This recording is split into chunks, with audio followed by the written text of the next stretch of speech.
The mug hit my face before I even saw his hand move, and for one full second I didn't feel pain. I felt silence, the kind that comes right before your whole body understands something your mind hasn't caught up to yet. Then the burning came, spreading across my cheek and down my jaw like it wanted to make sure I'd never forget the sound of Declan's voice right after.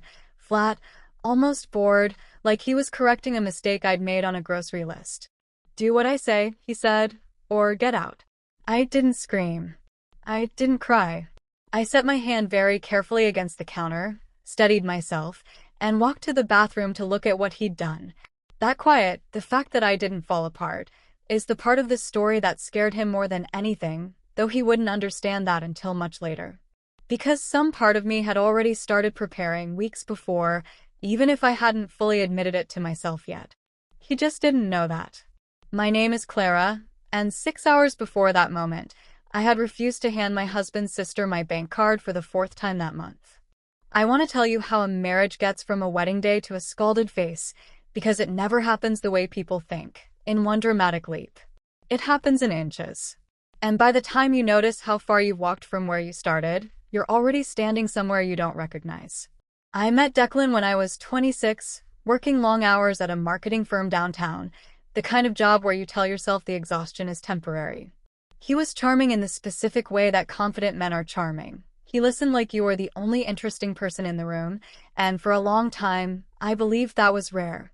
He remembered small details from conversations weeks later, showed up to things early, made me feel like being chosen by him was an accomplishment. Looking back, I think that was the first lesson I should have paid attention to, how good he was at making attention feel like a gift instead of what it eventually became, which was a form of surveillance. We got married 2 years later in a small backyard ceremony with string lights and a borrowed sound system, and I remember thinking, standing there, that I had built something solid. I didn't yet know that solid and controlled can look identical from the inside. The shift started small. In our first year, Declan began managing our joint finances, so I wouldn't have to worry about it, he said, and I let him, because I trusted him and because I was tired and because it felt, at the time, like an act of love rather than the opening move of something else. He'd ask about my purchases, not accusingly, just curiously at first. Where did that coffee maker come from? Did I really need a second pair of running shoes? I laughed it off. I told myself he was just careful with money. What I didn't clock, not for a long while, was that careful only ever applied to me.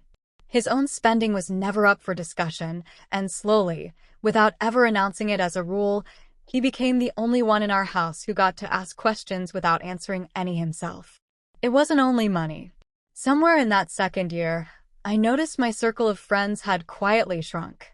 Not because Declan ever told me to stop seeing anyone, he was too careful for that, too aware of how that would sound out loud. Instead, plans would get complicated. He'd seem tired or distant on the days I mentioned going out, or he'd remind me, gently, that we hadn't had much time together lately, and I'd feel guilty enough to cancel. My friend Foster was the one exception he never managed to talk me out of, mostly because she never gave him an opening. She'd just show up at my office at lunch, unannounced, and take me somewhere for an hour, no negotiation required. I used to think of that as her being spontaneous. Now I understand it was her seeing something I couldn't yet see myself. Our next-door neighbor, an older woman named Marnie who kept an immaculate garden and noticed everything, used to wave at me over the fence some mornings while I brought in the trash bins, and once, maybe a year into the marriage, she said something offhand that I brushed off at the time. She mentioned she could sometimes hear voices raised in our kitchen after dark, mostly Declan's, and asked, gently, if everything was all right. I told her it was just stress from work. I remember driving to the store afterward and feeling embarrassed, like she'd caught me in something, though I couldn't have told you what. Looking back, that was probably the first time someone outside our house had noticed something before I let myself notice it, and it wouldn't be the last time Marnie's quiet attentiveness mattered. Marissa, his younger sister, entered the picture more forcefully once we'd been married about 3 years. She was magnetic in her own way, loud, funny, always in the middle of some new venture, a boutique fitness studio one year, an online skincare line the next. Declan adored her uncritically, the way older siblings sometimes do when they've spent a childhood being the one who protected a younger sister from something neither of them talked about much. I respected that loyalty at first. I even liked Marissa. She was easy to laugh with, generous with compliments, the kind of person who made a room feel warmer just by walking into it. It took me longer than it should have to notice that every visit she made to our house ended with a request, and every request had a dollar amount attached. It started with small loans. $200 for a broken laptop. $400 for a temporary rent gap. Each time, Declan would ask me gently if we could help her out, and each time I said yes, because refusing felt petty when the amounts were small and the story was always sympathetic. But the requests didn't stay small, and they stopped being framed as loans. By the 4th year of our marriage, Marissa wasn't asking to borrow anymore. She was asking directly for my bank card. Not Declan's. Mine. The first time she asked, I laughed, thinking it was a joke. It wasn't. She needed to run something through for her skincare business, she said, some supplier that only took a specific card, and it would be paid back within the week. I said no, carefully, the way you say no to someone you don't want to upset. She looked at me like I'd slapped her. Declan, standing in the doorway, said nothing in that moment, which I would later understand was its own kind of message, that his silence was never neutral. It was always a vote, and it was never cast in my favor. The second and third times she asked, over the following 2 months, I said no again, and each time the temperature in our house dropped a little further. Declan started making comments, not about the money directly, but about how I never made things easy, how family should take care of family, how I acted like every dollar in our house was mine alone to guard. Once, after a particularly tense dinner, he told me I was turning into someone he didn't recognize, someone cold and calculating, and I remember lying awake that night wondering if he was right. I want to be honest with you. There were nights I almost gave in, just to make the tension stop. I think that's the trap most of us fall into, the slow erosion where keeping the peace starts to feel more urgent than keeping yourself. What I didn't tell Declan, what I hadn't told anyone yet, was that 3 weeks before that coffee was ever poured, I'd noticed something in our joint statement that didn't add up. A transfer out of our shared savings account, $1,100, dated a Tuesday, I remembered clearly because I'd been working from home that entire week and had never left my desk to authorize anything. I stared at that line item for a long time. Then I did something I'd never done in 5 years of marriage. I quietly opened a separate account in my name only, moved a modest cushion of my own paycheck into it over the following weeks, and started keeping a private folder of screenshots. I told myself I was probably overreacting. I kept the folder anyway. That instinct, the one that makes you start gathering evidence before you're even sure what you're building a case for, is something I've learned to trust completely since. Some part of me had already understood, before my conscious mind caught up, that I was not being paranoid. I was being prepared. I even mentioned it to Foster once, carefully, over coffee, framing it as a joke, just in case I ever need to prove I'm not crazy, and she didn't laugh. She just asked me to send her copies too, in case something ever happened to my phone. I didn't ask her what she meant by that. I think I already knew. The morning of the coffee happened on an ordinary Thursday. Marissa had come by unannounced, which by then wasn't unusual, and she asked for my card a 4th time, this time with more urgency.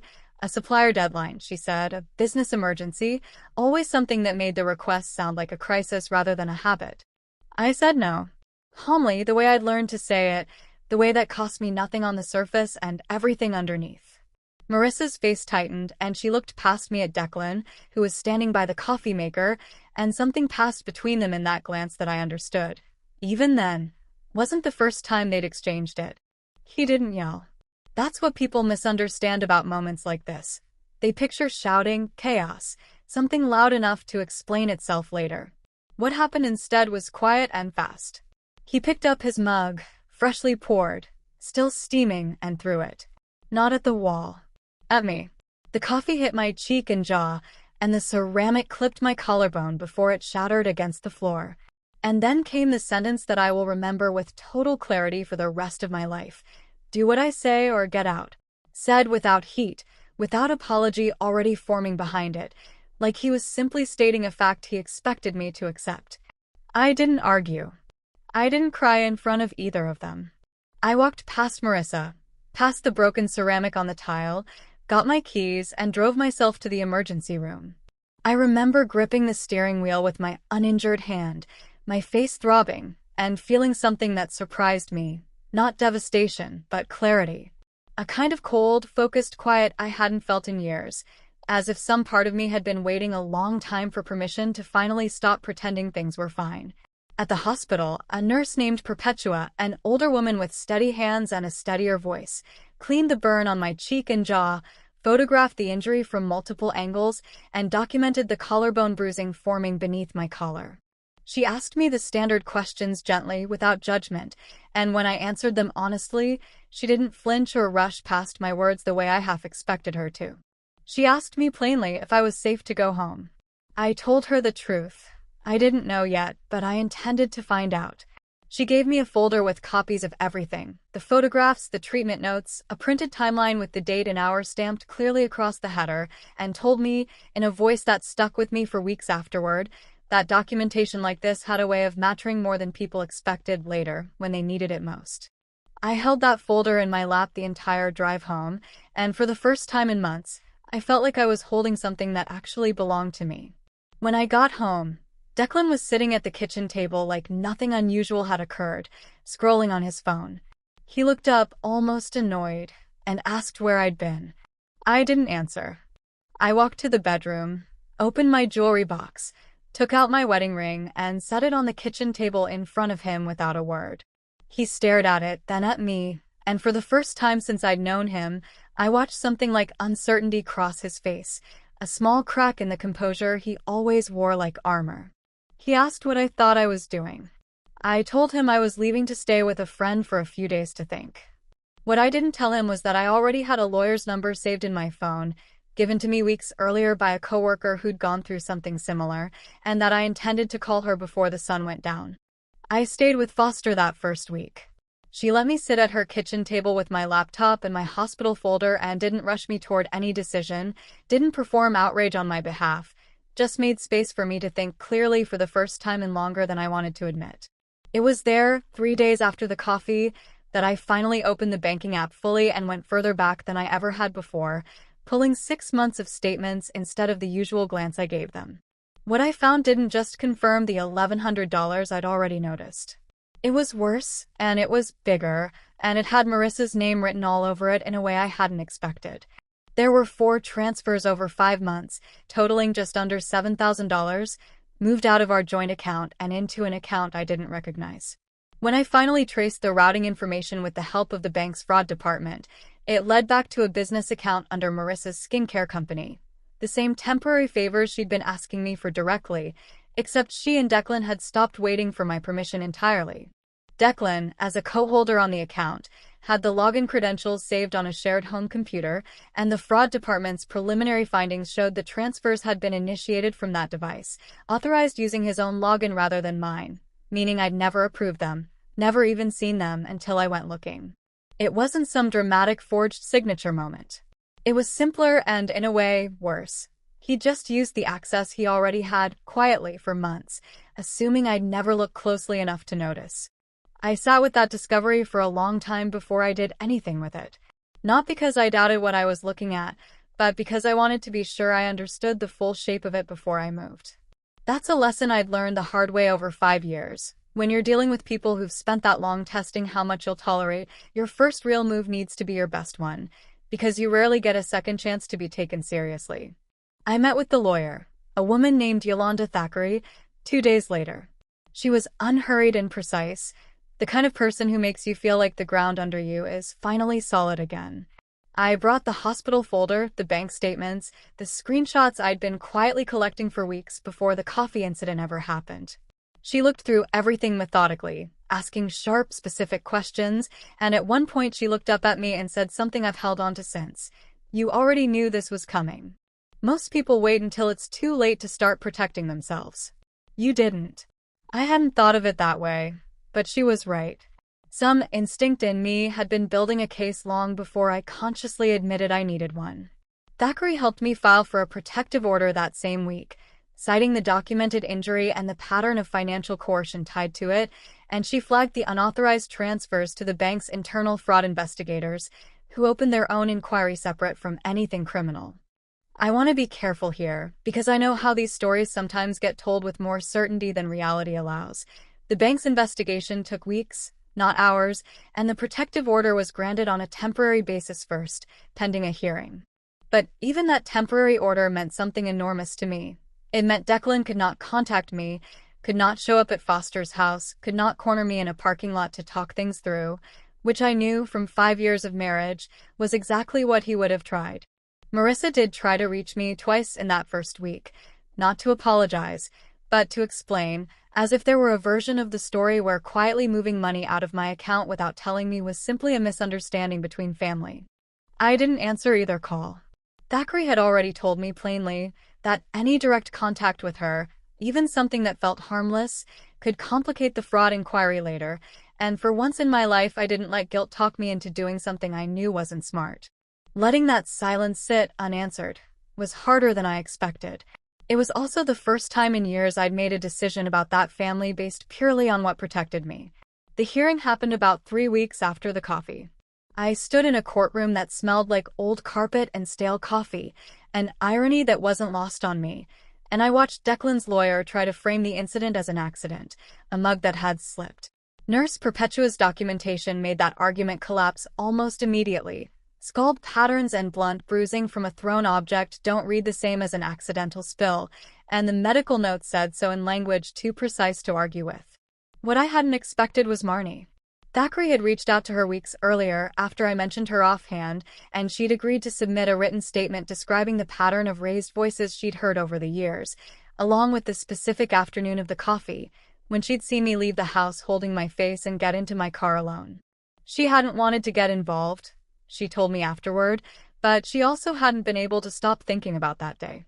My own account, corroborated by the timeline in that folder and now by a neighbor who'd quietly kept track of more than I ever knew, held up under questioning in a way I hadn't fully trusted it would until I heard myself answer each question without hesitation. The judge granted a full protective order, extended for a year, with a formal review afterward. It wasn't the dramatic gavel slam moment you see in movies. It was quieter than that, and somehow more satisfying, a room full of people simply agreeing, based on evidence, that what had happened to me had happened, and that it mattered. The financial piece took longer to unfold, and this is the part of the story that surprised even me. Once the bank's fraud department finished its review and confirmed the unauthorized transfers, they froze the joint account entirely pending further verification, which meant Declan lost access to funds he'd been quietly moving for months, funds that, as it turned out, weren't only going to Marissa's business. About $2,000 of what I'd traced had gone toward a separate personal credit line Declan had opened without telling me, when he'd used, among other things, to cover a security deposit on an apartment. I hadn't known he was looking at apartments. When I asked Thackeray what she thought that meant, she said only that people don't usually rent apartments in secret unless they're already planning their next move, and that in cases like mine, it wasn't uncommon for the controlling spouse to be quietly building an exit strategy of their own, one that assumed I'd have nowhere else to go and no evidence to stand on when he left. He hadn't planned on me leaving first, with the paperwork already in my hands. There was something almost dizzying about that realization, that while I'd spent weeks quietly building a case, he'd been spending that same stretch of time quietly building an escape route, each of us assuming the other had no idea what was coming. Marissa's business didn't come through it clean either. Once the fraud inquiry surfaced through the court filing, 2 of her actual business partners, people I'd never met, who'd invested real money into her skincare line, noticed irregularities in the books that lined up with the same period the transfers had happened and launched their own internal audit. I don't know exactly how that ended for her financially. I only know secondhand that the business quietly stopped operating within the year. I didn't orchestrate any of that. I didn't need to. Once one thread gets pulled in a situation like this, it tends to unravel more on its own than people expect, because people who've been cutting corners in one part of their life are rarely careful everywhere else. Declan's parents, to their credit, didn't rally around him the way I half expected them to. His mother called me about 6 weeks after everything came out, her voice unsteady, and told me she'd had no idea how bad things had gotten, though she admitted, quietly, almost like a confession, that she'd always found something unsettling about how tightly Declan controlled the household money, even back when he was a teenager managing his own allowance with a rigidity that seemed less like responsibility and more like fear of losing control. She told me she'd tried once, years earlier, to gently raise it with him, and he'd shut the conversation down so completely that she never brought it up again. A regret she said she'd carried quietly ever since. She didn't defend him. She asked if I was okay. That question from her meant more to me than I expected it to, and it was the beginning of a relationship with my former mother-in-law that, strangely, has outlasted the marriage itself. We still talk most months, and she's never once asked me to soften how I describe what happened. Somewhere in those months of waiting for hearings and bank reviews, I picked up freelance work again, the kind of marketing consulting I'd let go quiet years earlier because Declan always found a reason it wasn't worth my time. Too many hours, too little payoff, better spent, he said, keeping our household running smoothly. My first client came from a referral through Foster, a small local bakery needing help with their social presence, and finishing that project, seeing money land in an account with only my name on it, did something for me that I didn't expect a spreadsheet to do. It reminded me that I had a version of myself that existed before him, and that she was still in there, just underused. By the third client, I'd started keeping a small notebook of ideas again, the way I used to in my 20s, before I'd let that habit quietly fall away without ever deciding to stop. I also started sleeping through the night again, somewhere around month 3, which sounds like a small thing until you've spent years without realizing how little of it you were actually getting. Foster noticed before I did. She mentioned one morning that I looked like myself again, and I remember not knowing exactly what she meant until I caught my own reflection later that day and understood. By the time the divorce was finalized 5 months after the coffee, I retained the house as part of the settlement. The down payment had come from my side of the family, and once that was documented alongside the financial misconduct findings, my attorney was able to negotiate it as mine outright, though it took 2 rounds of mediation to get there, not one clean ruling.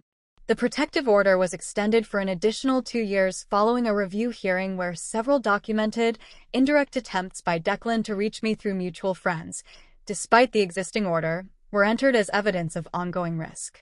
Marissa, last I heard through people who still keep loose tabs on that family, moved out of state not long after her business folded. Declan didn't lose his job the way you might expect from a movie. There was no dramatic firing. His employer placed him on an internal review once the protective order became part of the public record, and by early the following year, he'd quietly left the company. I never got the full story of how that conversation went, and honestly, I stopped needing to know. I won't pretend every part of this resolved as cleanly as it might sound looking back. Some things went my way faster than I expected. Some took far longer than I had the patience for. The bank review alone dragged on for nearly 2 months of me not knowing what the final findings would even say. And some things never felt like victories at all, just quiet endings to things that used to matter to me. I think that's closer to the truth than any story where everything falls perfectly into place.